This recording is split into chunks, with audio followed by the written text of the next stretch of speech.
Hello students, आज हम शुरू करने जा रहे हैं द स्प्रिंग ब्लॉसम 10वीं कक्षा की टेक्स्ट बुक का लेसन नंबर 2, जिसका नाम है द पावर ऑफ डिटर्मिनेशन, यानी दृढ़ संकल्प की शक्ति। डिटर्मिनेशन यानी होता है दृढ़ संकल्प और पावर यानी होता है शक्ति। Written by Burt Darwin. ये जो पाठ है बर्ट डर्विन के द्वारा लिखा गया है। आपको स्क्रीन पे एक फोटो दिख रहा है, उसमें लिखा है Glenn Cunningham an epitome of determination. ये जो चित्र है ये क्लिन कनिंगम जी का है। ये बहुत बड़े धावक के रूप में प्रसिद्ध हुए हैं। इन्हीं की कहानी है जिसे हमें पढ़ना है। तो चलिए हम शुरू करते हैं। The little country house school house was heated by an old-fashioned pot-bellied coal stove। जो लिटिल कंट्री यानी छोटे गांव या शहर का जो स्कूल भवन था वो गर्म किया जाता था बाय एन ओल्ड फैशन यानी पुराने फैशन के, पॉट बेलेड यानी तोंद की, गोल तोंद के आकार के, जैसे कोल के स्टोव से, कोल यानी कोयले के स्टोव से। A little boy had the job of coming to school early each day to start the fire and warm the room before his teacher and his classmates arrived। एक छोटे से बच्चे की ड्यूटी हुआ करती थी कि वह सभी बच्चों से पहले और शिक्षक के आने के पहले प्रतिदिन आकर के रूम को गर्म करता था। One morning they arrive to find the school house and girl in flames. एक दिन जब वे आए, दे मतलब वे, जब वे आए तो उन्होंने एनगल्फ यानी घिरा हुआ पाया स्कूल हाउस को। कैसे? फ्लेम्स यानी आग की लपटों से। They dragged the unconscious little boy out of the flaming building more dead than alive. उन्होंने ड्रैग करना यानी खींच करके उस अर्धचेतित छोटे बच्चे को उस आग की लपटों की बिल्डिंग से, जो लगभग मृत प्राय हो गया था। More dead than alive मतलब लगभग मर गया था, उसको खींच कर बाहर लाया। He had major burns over the lower half of his body. वो इतना ज़्यादा उसके शरीर का निचले का, lower half of his body मतलब शरीर का निचला हिस्सा जो था बहुत ज़्यादा जल चुका था।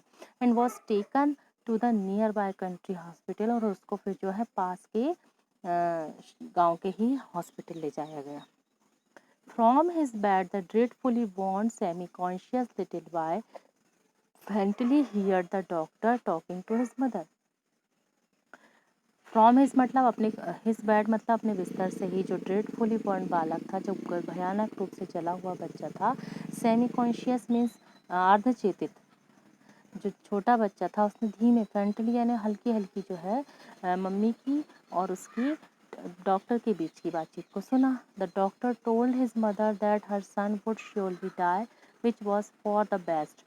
डॉक्टर ने कहा कि अच्छा होता है कि ये मर ही जाता, वो ज़्यादा अच्छा होता। Really for the terribly fire has devastated the lower half of his body. क्योंकि जो भयानक आग की लपटें हैं उसने बर्बाद कर दिया है इसके शरीर का निचला हिस्सा। But the brave boy didn't want to die. परंतु जो बहादुर बच्चा था वह मरना नहीं चाहता था। He made up his mind that he would survive. उसने निश्चय कर लिया था कि वह जीवित रहेगा। Somehow to amazement of the physician, doctor के लिए अद्भुत रूप से, अमेजमेंट ऑफ फिजिशियन मतलब डॉक्टर को भी आश्चर्य हुआ ना। ही डिड सर्वाइव, वह निश्चित है, वो क्या रहा, जीवित रहा। When the mortal danger was past, जब खतरा टल गया। He again hear the doctor and his mother speaking quietly, उसने फिर से पुनः अपने डॉक्टर को धीमे स्वर में माँ से बात करते सुना।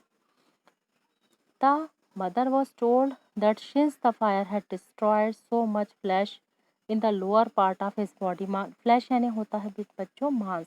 माँ ने बोला कि आग की जो लपटें हैं उसने डिस्ट्रॉय कर देना, यानी माँ को जो है, माँ को बताया गया कि आग की जो आग ने शरीर के निचले भाग के मांस को क्या कर दिया, नष्ट कर दिया। बेहतर होता कि वह मर गया होता,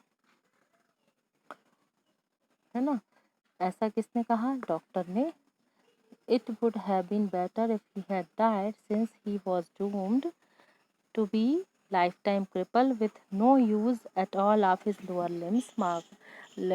तो माँ ने बोला कि वह मर गया होता, वह आजीवन अपंग रहने को अभिशप्त रहेगा और अपने नीचे के अवयवों का उपयोग कभी नहीं कर पाएगा, है ना। ये किसकी?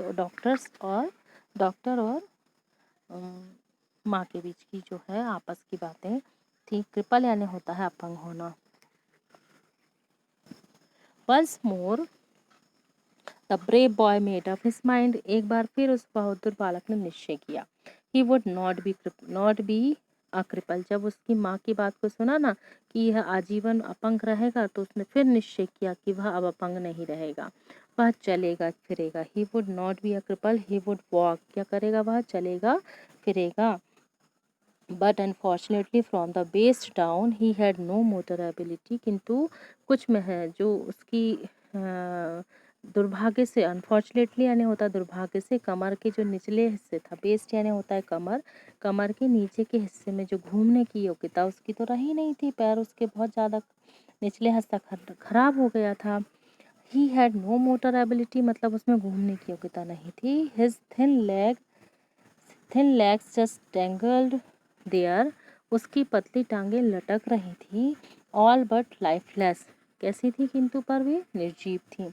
Ultimately he was release from the hospital, अंततः उसे अस्पताल से छुट्टी मिल गई। Every day his mother would massage his little legs, प्रतिदिन उसकी माँ उसकी नन्ही टांगों की मालिश करती थी।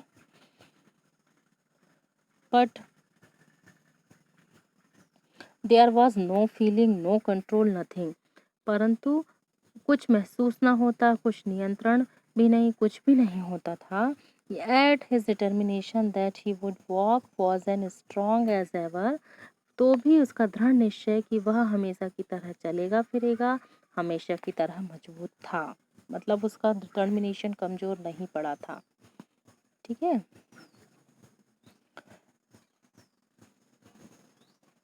When he was not in bed, जब वह बिस्तर में ना होता, he was confident to a wheelchair, he was confined to a wheelchair, वह व्हीलचेयर में बंधा होता, confined यानी होता बंधा होता। One sunny day his mother wheeled him out into the yard to get some fresh air, एक दिन धूपदार दिन जो था, उस दिन उसकी माँ ने उसे ताज़ी हवा प्राप्त करने के लिए कहाँ पर ले गई, यार्ड मतलब कह सकते हैं पास के बगीचे में या अहाते में ले गई। फ्रेश एयर मतलब खुली हवा में। This day instead of sitting there, उस दिन व्हील चेयर में बैठे रहने की बजाय, instead of sitting there he threw himself from the chair, उसने क्या किया, व्हील चेयर में बैठे रहने के बजाय उसने अपने आप को कुर्सी से खुद को बाहर फेंक दिया। ओके, ही थ्रू हिमसेल्फ, फेंक देना, फ्रॉम द चेयर, चेयर से फेंक दिया। ही pulled himself across the grass, और वह घास के पार अपने को खींचने लगा, पुल करने लगा।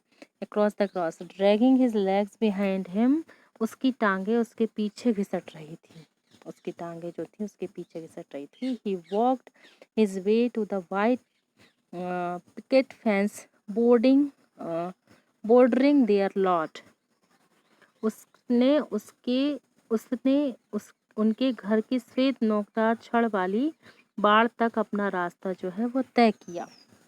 He walked his way to the white picket fence bordering their lot, ठीक है, with great effort, उसने जो अपने घर का जो बाड़ था, घर की श्वेत नोकदार छड़ वाली बाड़ तक जो है अपना रास्ता तय किया, बड़ी कोशिश से उसने अपने आप को बाड़ के ऊपर उठाया।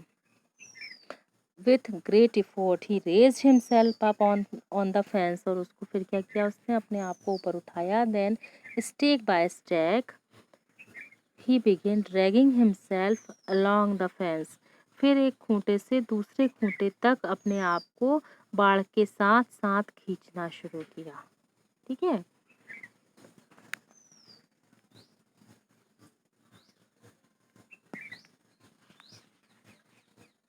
Along the fence, resolved that he would walk, उसने निश्चय किया था कि वह चलेगा।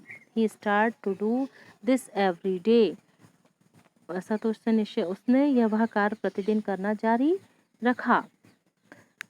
Every day until he wore a smooth path all around the yard beside the fence, उसने वह कार्य प्रतिदिन करना जारी रखा जब तक कि वह बाड़ के बाजू में चारों ओर आसानी से चल फिर ना सका।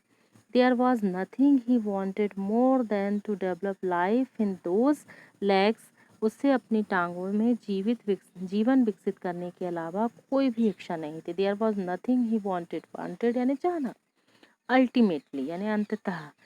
Through his daily massage, उसकी प्रतिदिन की मालिश, his iron persistence, और उसकी लोह लगन से, आयरन परसिस्टेंस मतलब मजबूत दृढ़ शक्ति से, एंड हिज रिसोल्यूट डिटर्मिनेशन, और उसने जो खड़े रहने की क्षमता प्राप्त जो थी, रिसोल्यूट डिटर्मिनेशन मतलब वह भी जो दृढ़ संकल्प व्यक्ति थे, he did develop the ability to stand, उसने खड़े रहने की जो थी वो क्षमता प्राप्त कर ली.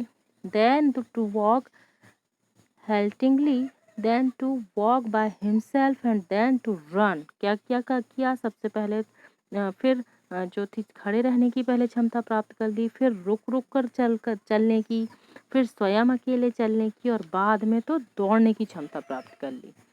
He began to walk to school, वह पहले तो विद्यालय चलकर, to run, he began to walk to school, then to run to school, to run for the sheer joy of running. Later in college he made the track team.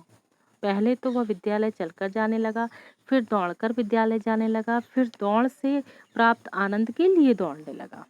Joy of running, दौड़ से प्राप्त आनंद के लिए दौड़ने लगा. Okay. Later in college he made the track team, फिर कॉलेज में उसने ट्रैक में दौड़ने की जो है वो टीम में क्या कर दिया, भाग ले लिया. Still later in Madison Square Garden, फिर कुछ दिन बाद मेडिसन स्क्वायर गार्डन में, this young man who was not expected to survive, यह नवयुवक जिसके जीते रहने की कभी कोई संभावना नहीं थी, who would surely never walk, जो कभी भी नहीं चलने लायक था, would who could never hope to run, जिसको दौड़ने की जो थी जो चलने लायक ना था, जिसके दौड़ सकने की भी क्या थी, उम्मीद नहीं थी, होप यानी उम्मीद नहीं थी. This determined young man doctor Glenn Cunningham ran the world's fastest mile, जिसके दौड़ सकने की तो उम्मीद भी ना थी, वह दृढ़ निश्चय युवक डॉक्टर ग्लेन कनिंगम विश्व का सबसे तेज मील धावक बना. Here is a real story of doctor Glenn Cunningham. About the lesson देखेंगे. यहाँ डॉक्टर ग्लेन कनिंगम की जो है यह सत्य कथा है. He become severely disabled in a fire accident in his childhood. वह बाल्यकाल में एक अग्नि दुर्घटना में विकलांग हो गया था. The lesson highlights the power of determination he had. यह पाठ उसके दृढ़ निश्चय की शक्ति को प्रमुखता से प्रदर्शित करता है. And how this power enabled him to struggle against and overcome the challenges that stared him in the face. और जो और बताता है कि किस तरह उसकी शक्ति ने उसे चेहरे को घूरती चुनौतियों से जूझने और उस पर विजय पाने की शक्ति प्रदान की. Ultimately he became the faster mile runner of the world. और अंततः जो है वह विश्व का मील दौड़ने वाला सबसे तेज धावक बन गया. बच्चों, हमने आज ये लेसन को पढ़ा और इसको समझा. अब हमारे नेक्स्ट वीडियो में हम इसकी ग्लॉसरी वर्ड मीनिंग को देखेंगे और इसके क्वेश्चन आंसर को समझेंगे. Thank you for watching. Have a nice day.